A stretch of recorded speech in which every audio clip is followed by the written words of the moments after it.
Flint's Classic Rock 103.9 The Fox. Townsend leading us into the Fox Lounge for Tuesday night.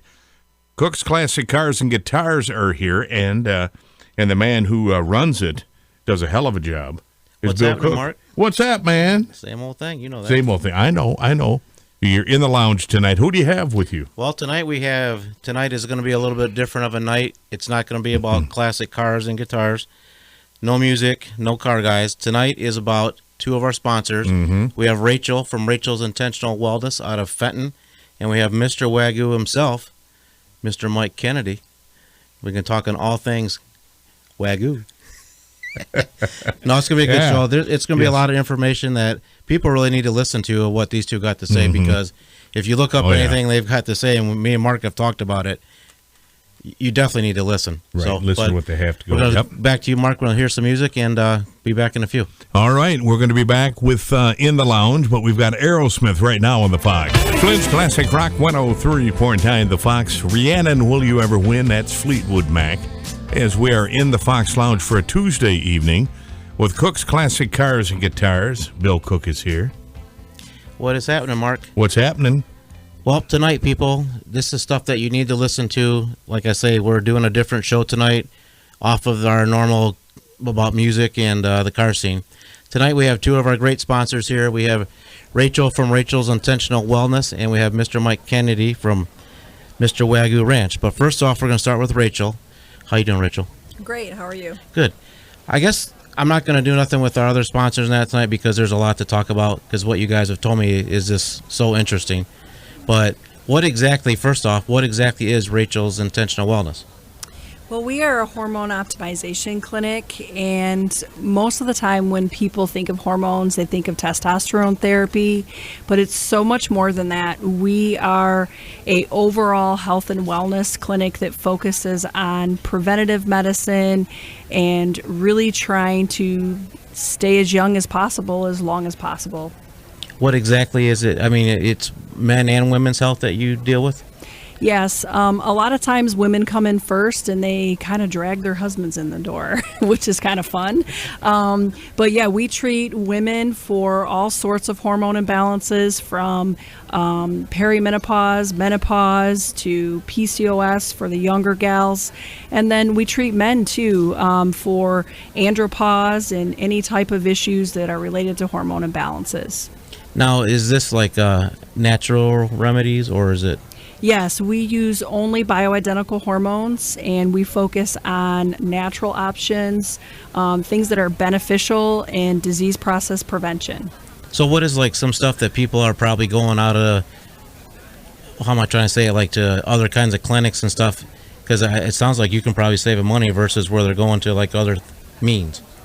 Yeah, so a lot of times when we're working in this route, we're dealing with natural products, and so they have options. They have options to focus on their health from other ways, whereas a lot of people that are seeing traditional medicine, they feel like they don't have an option, and they're stuck in that whole rut of prescription medications. So are you like, a lot of the people are into this Ozempic and all that kind of stuff. There's got to be, I don't think they realize what they're doing to themselves. That is definitely true. We see that a lot. A lot of people are stuck in that cycle, and they're frustrated with weight loss, and they can't seem to get results, when a lot of times they just need their hormones balanced and they start to lose weight naturally. Yeah, because I got some friends that are doing the Ozempic, and they look like Shar-Pei dogs. So I don't, you know what I'm saying? There's got to be a different way. So that's something you can help with, override the Ozempic, and you can do something? Absolutely. Yeah, and unfortunately with that, there's a lot of long-term side effects that are just not good for you, and people are just really struggling with that. So we try to really approach it naturally and work with the weight loss that way. Now, price-wise, if they do like a Weight Watchers thing or something, like naturally, it's got to be better, because I'm sure the Weight Watchers is sending them all that food and stuff. Like, what do you do that could better for their health? So, unfortunately, when you're dealing with the really good stuff, it is out of pocket. Insurance doesn't cover that.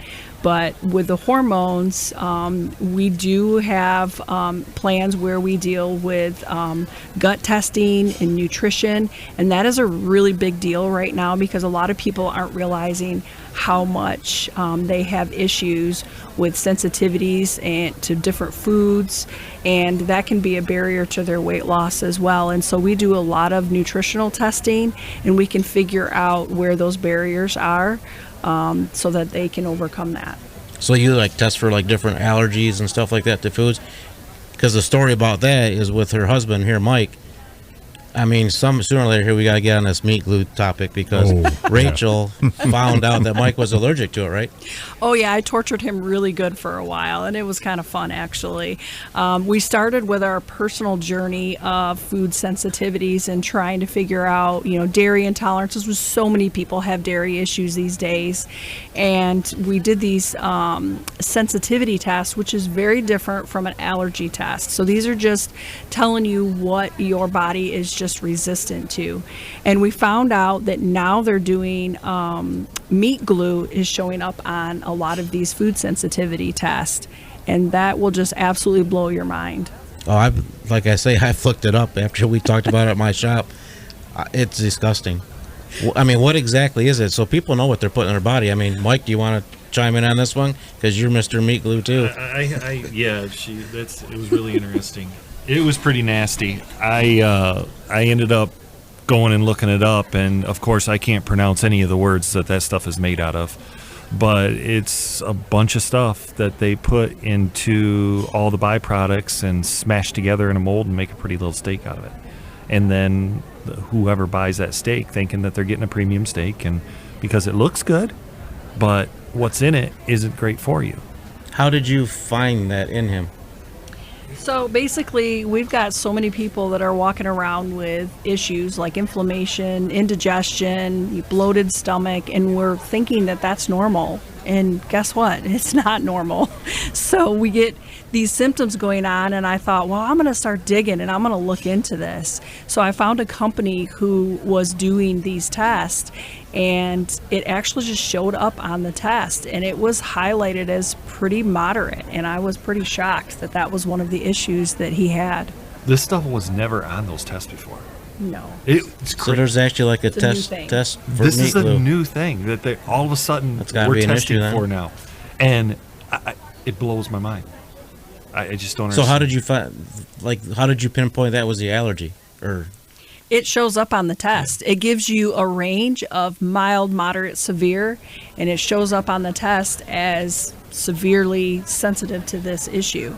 But he's right. These were never on our test. I mean, I've been in medicine for 15 years, and these tests, it wasn't out there.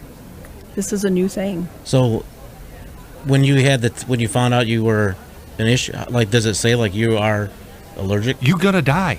No, Is that what it just said? kidding. That's what it feels like. But people don't understand it. The old way of doing this test was you would eliminate everything from your diet, and you would stay with stable foods, right? Like you would just eat a steak, and you would eat this, and you would drink that water. Eliminate everything you could eliminate, and then you would slowly and progressively bring these foods back in. Well, now the problem is the foods that you think that you're eating that are good are made of stuff that isn't that good. I mean, if you want to make a cow fat, feed them grain. People ain't no different. Really? See, that's kind of funny because I had the same thing with my daughter. You know, Katie. Yeah. She, when she was young, they kept trying to tell me she was ADHD, and I said, "There's no way this kid's ADHD." So I bought a book, "Why Is My Child Hyperactive?" And it took me months, but like you're saying, to wean them off. And I come to find out she was allergic to yellow 5. Yeah. Made her nuts. Absolutely. Exacerbates it if they Because I take told it the in. doctor, "You are not putting that kid on Redland. She is not. She does not have this issue." But I just took the time to figure it out. Right. And to this day, Katie still won't eat nothing orange. Most people don't have the time to actually dive into that stuff and take that time to figure that stuff out. That's why they pay people like her. Hey, I got a problem. They come in, she does this extensive thing, and they figure out, oh, this is what's wrong with you. Now this is what we need to do. And then it's their choice. Hey, by the way, right here we have a whole freezer full of beef. That's how we got started. Really? I mean, that's amazing. A good story. So, Rachel, you're like the real Dr. Feelgood, eh? I've never heard of myself being called as that before, but it's really true. I mean, if you think about it, what you said about the food dye, that is something that, people wouldn't know unless you dig into that stuff. And so the food is the same way. And I feel like as our food in this culture has been evolving, we're getting exposed to more and more things, and we're seeing it show up on these tests. Amazing. I mean, I have to say, like, the time you guys were in the office a week or so ago, I have been on Google searching, like, you got to be kidding me. It's disgusting. Oh, and it's not just one rabbit hole you could go down. Oh, like, you could start here, and you could end up over here, and each one of those things has a whole rabbit hole line that you can go down. Right. That's what's scary about it. So how long ago did you find that out? Oh my It's been a gosh. while now. We've been dealing with our food allergies for probably about 10 years now. She first tried taking me out probably about 10 years ago with the whole take you off everything. Let's reintroduce some dairy, and she about took me out right there. That was about it, eh? Yeah, it was the ice cream. So she Yeah. must love you. I couldn't eat ice cream anymore, and it literally, I tried taking it in, and it about killed me. He's a great guinea pig for all of my stuff. It's Really? 15 years, man. That's all it Yeah, matters. we're learning more and more. Yeah. Me and my dad, good guinea pigs. Oh, yeah, your dad, too? Yes. Yeah. We don't say much. That's why. Yes, ma'am. That's about it. So how long has Rachel's Intentional Wellness been in business? So I worked in family practice for a long time, and once I started to see the changes that needed to be made, and I seen the changes in us. I mean, we started hormones. We've been doing hormones for almost 10 years now, and we felt so much better, more energy, just feeling so much better for both of us. And when we did that, I decided to get completely out of primary care, traditional medicine, and we've been doing this for probably about 4 years now, and we're seeing the same thing in changing other people's lives, with more energy and motivation and everything kind of getting better. We're, I know you guys are in Fenton, but what kind of, not what kind of clientele, I know your clientele, but like how many clients you got right now, would you think? Oh gosh, I couldn't tell you. We try not to, we really take our time with people. So we're really program based. So that way we can kind of educate people and walk them through a system. So we probably see a good, maybe 8 people a day, because we really spend time with them. And that's something that I really feel is important, because as you can see, like you said, this can take you down a rabbit trail, and there's a lot of overwhelming information out there that we have to sort through, and we really try to help people do that. I think there's a lot of feelings that are involved in her business. Like, you Yeah. get women that come in that are mentally just distraught with things that are happening at 45, 50 years old, and then you get men on the other side that are distraught with his wife, that is like, what is going on with my wife? And nobody understands it. And then all of a sudden they're like, we just need help. Like, And nobody wants to talk about it. and either. nobody wants to, people really don't want to discuss those type of things. And the reality is we built her business off of the idea of, you're going to take your time with each individual person, and you're going to pour into that person so they know that you've got their best interest in mind. So you got the one-on-one with you. That's good, because that's what a lot of doctors and clinics just rush people through. It's good that you take the time to find out what they really need. So how long does it take a person when they get started with you to kind of find out what's going on? A couple months?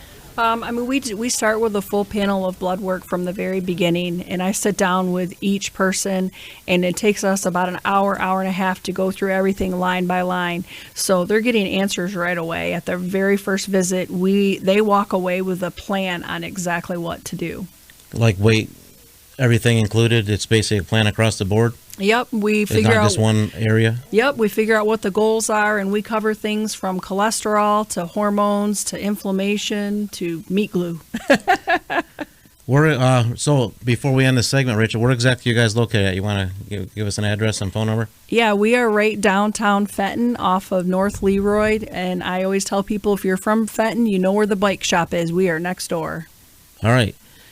Back to you, Mark. We're going to hear some more music and Yep. come back Okay, with very good. Mr. Wagyu. We'll come back with Mr. Wagyu here in the Fox Lounge, and we've got Bob Seger coming up next. 103.9 The Fox. Flint's Classic Rock 103.9 The Fox. Who Made Who AC/DC in the Fox Lounge for a Tuesday evening. And Bill Cook is with me, Classic Cars and Guitars. And the people we have in here doing... Mr. Wagyu Ranch is here. And, yeah, Bill. It's Mr. Wagyu's turn. What, you think so? Yeah. I think it's time we talk about... Mr. Wagyu. Right. Yeah. You wanted to do that. You got it in there. I did. You feel better now, Mark? I do. Do you? Okay. You look like it. I do, Billy. All right, Mike. Yes, sir. What we need to know, we've talked... I didn't know what a Wagyu cow was until you came into my shop with your truck and told me what you did. What exactly, so people understand, I know a lot of people do know what the Wagyu is, but what is the difference here? Intermuscular fat. All cows are designed to put fat somewhere. Dairy cows are designed to put the fat into the milk and create milk. Angus are designed to put fat on the outside of the body and have what they call a fat cap. Wagyu are designed to they have a gene that they're one of the only ones, or they are the only one that has the gene that puts that fat into the muscle, and it creates intermuscular fat. How was that even created? I mean, where did Wagyu come from? Well, Wagyu is either black cow or Chinese cow or Japanese cow is what it is. That's the translation for it. So it's just talking about where it was, but they used to be their working cattle.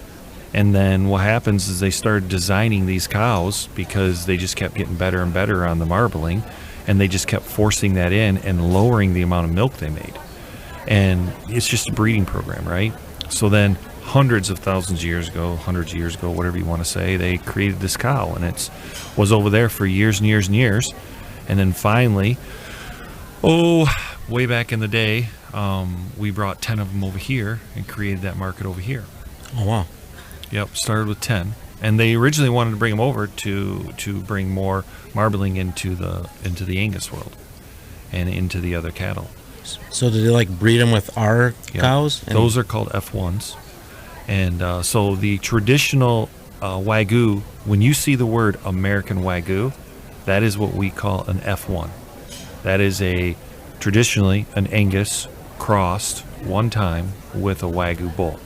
And then that creates a baby cow, which is called an F1, 50%, 50%. And that is the premium American Wagyu cow right there. Now, is that what you raise? We have a line of those, yes. We also have a line of full-bloods. And the full-bloods are direct descendants of Japanese cows. How do you get a full-blood? A lot of money and a lot of hard work.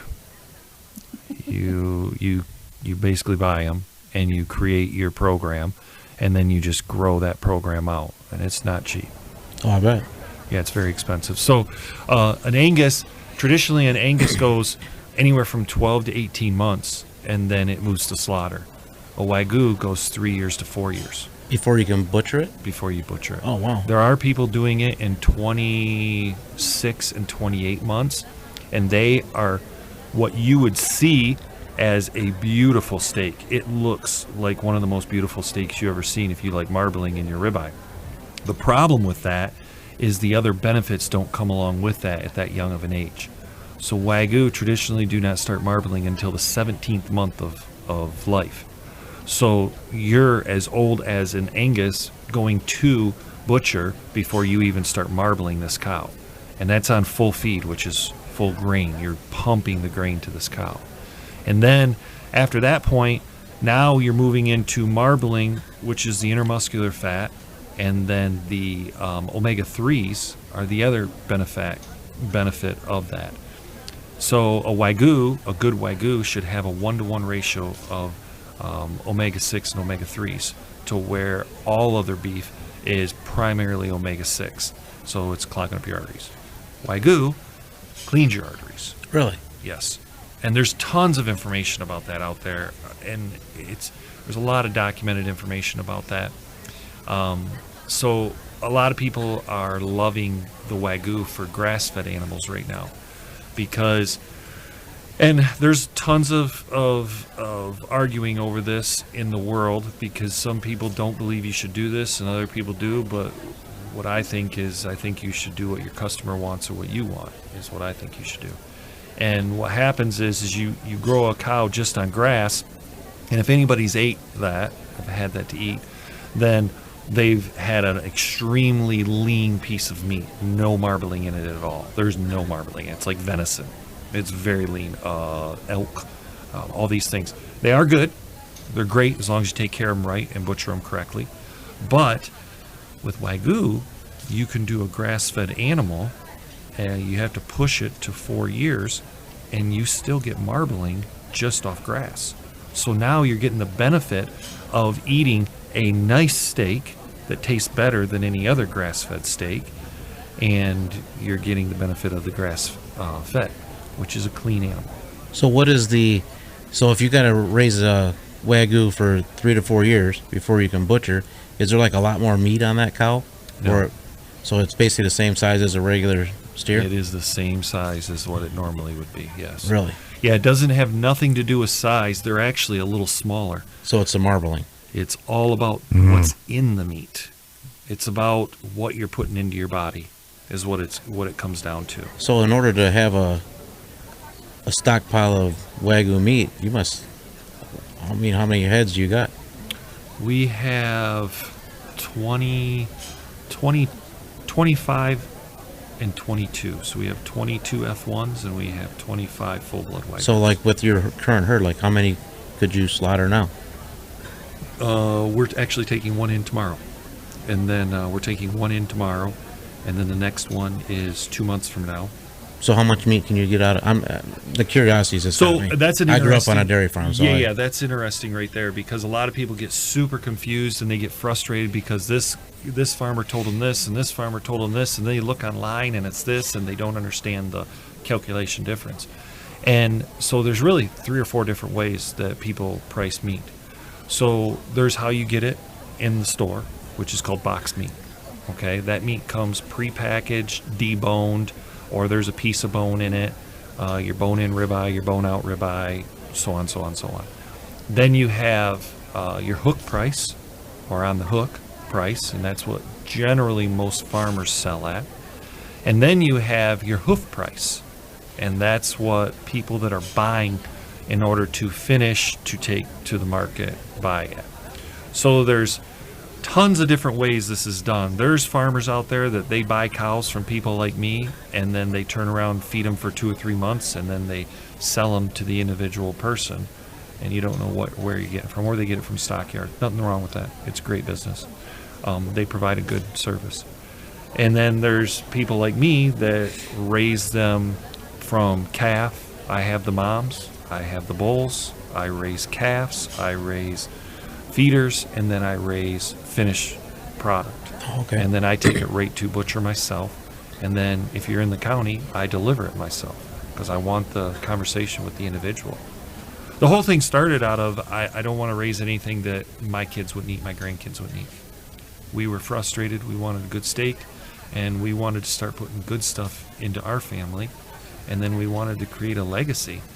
And that's where this whole thing came out of. So this was a really big chunk of a way to do that because it's the foundation of what we're doing. It's the foundation of what you are. It's your food that you're intaking. After the meat glue thing, I can see why you want to do that. That's scary, man. It's like a bad hot dog. Right. I don't know.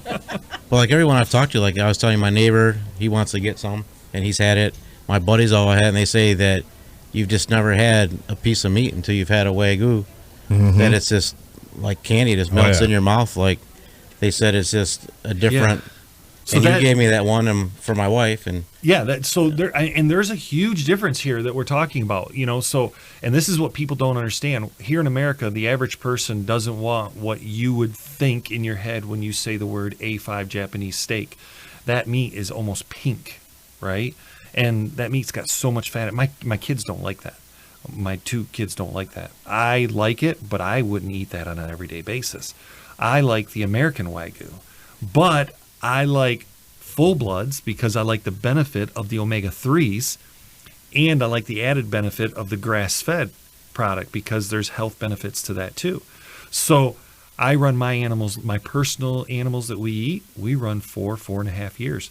We butchered one that was 6, and it was literally the best cow I've ever had. So is there like local restaurants that where do you get a Wagyu if you want to go out to eat? Fancy restaurants. Fancy. So an average steak's going to cost you $100-$150. Really, at a restaurant? Of a good full-blood Wagyu steak. If you're getting an American Wagyu, you're probably going to pay somewhere between $50 and $90. Is there a restaurant around here that serves that? Nothing here in this county. Nothing. No, Or I they think go, like Royal Oak or something. No, I think Redwood has a one steak, but I think it's a sirloin. It might be a sirloin. It's not a prime cut. But nobody else in this county that I know of. If I'm missing some, I'd like to know because I'd like to go taste it.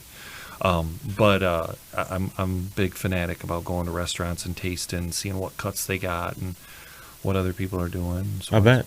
Yeah. So really, the only way that a person could cook one around is just buy one from you guys. I mean, are you the only one in Genesee? I think I'm the only one in Genesee County. There used to be 5 or 6 guys in 3-county, 4-county radius that grew them, and then all of a sudden they went out of business. And it's hard. It's not an easy business to be in because the animal, to get the product, takes so long to grow, so it's significantly more expensive. So if you don't have an out market for that, or you don't have a big enough family to eat it, you're in trouble. It's got to be a rough business then, I would think. It's an interesting business. So then on the other side, that's why we started the F1 line, was because we need to make money. The farm's got to pay for itself. So the F1 line, that's more reasonably priced, and we can make more things happen because those are moving faster. But once again, it's what do you want and what you're eating, and how do you want to feel? Like I say, from what I've been talking to my buddies and and I've talked to them ever since we got that one steak from you. I think it was this summer. Yeah. And the people at the campground are like, well, "What is that?" You know. Right, and yeah. we're talking about it. I'm like, "This is one of those Wagyus," and Yeah. the one guy was like, "Oh my God, those kind of steaks are just like insane." Yeah. But I mean, you are like, here we go, Mark. This is like meat candy here. Yeah. We got Mike's meat candy. If you sit down with a plate with a Wagyu, you probably don't need a fork and a knife. I mean, we got a new That's name all for I'm him. going to say. No. You need to No. package You this use different. a spoon. You can use a spoon. Yeah. Don't you dare overcook it. Don't Do not overcook that it. is Cook it on that prime you. rib. Oh man, so many people ruin the steak. So this is a good secret. So a good Wagyu steak, a really good Wagyu steak, like a super high-end Wagyu steak, before it's cooked, you talk to the chef if you're at a restaurant and you say, "Hey, I want a small piece of that fat off that steak you're going to cook me." And you put that fat in your hand, in the palm of your hand. And that fat, you should be able to rub that fat around and it start melting. So Wagyu fat melting point is below what our body temperature is. So think about this. That's the stuff that you want in your body. That's the omega-3s, like eating fish, right? Salmon, all that fat in the I ate a lot salmon, of that's salmon. the omega-3s. So that's what you want. So if you overcook that steak, you just took all that away. So you have to not cook it done. It's got to have a little moo in it. Mm-hmm. So in our terms, Mark, that is kind of like an M&M in our hand when it, you know. Yeah. You know. The chocolate melts. So you got to repackage that, Mike, as meat candy. Right. You know, we got to. I mean, that's what he's got. That's what our Wagyu jerky is going to be. Well, before we end the segment, where can we buy this? Where can people buy this at?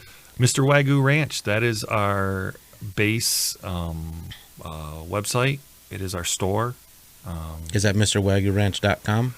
Yes, MrWagyuRanch.com. Yes, it is. And then you said you can buy it at Rachel's too. Oh yeah, you can go to Rachel's office, Rachel's Intentional Wellness in Flint and Fenton, on the down by the bike shop, and we actually licensed a freezer in there, so they can walk in and pick what they want and order, pick it up there, whatever they want to do. So I guess you steak eaters, to treat yourself to Mike's meat candy, we need to get you down and get some. That's right. That's what you got to do. We're going to repackage this for him. Meat candy. Meat candy. That's it. All right, we're going to have one more segment with Mr. Wagyu here in the Fox Lounge.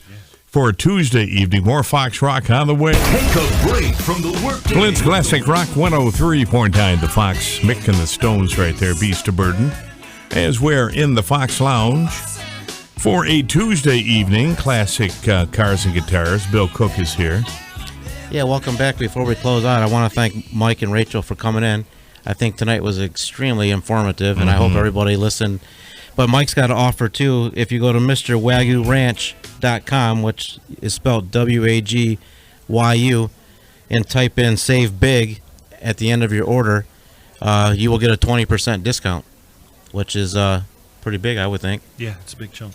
especially after you just told me what one of these steaks are. So, but and then Rachel is going to come back again, and we were just talking about it. Maybe she's going to bring a patient to kind of talk about from start to finish. So we'll be looking forward to that. But coming up Thursday, we have Square Lucy coming in to play some music for us Thursday night. So we will be back on the air Thursday. But I want to thank Mike and Rachel for coming in tonight, and definitely for being a sponsor. And I don't say too much about people, but Mike is one of my favorite customers. I only got a couple customers That's just because you pick on me all the time. right. You enjoy it. And plus, you're paying me to be on the show. I'm just kidding. There's only a few customers that I get along with, and Mike's one of them. And most of our customers have become friends. So, but we want to thank you both for being on, and we look forward to having you on again. Appreciate it, man. Thank you. Yeah, thank you. Thank you very much. And more Fox Rock coming up as we continue on through a Tuesday evening right here on the Fox. Not all smart devices are created equal.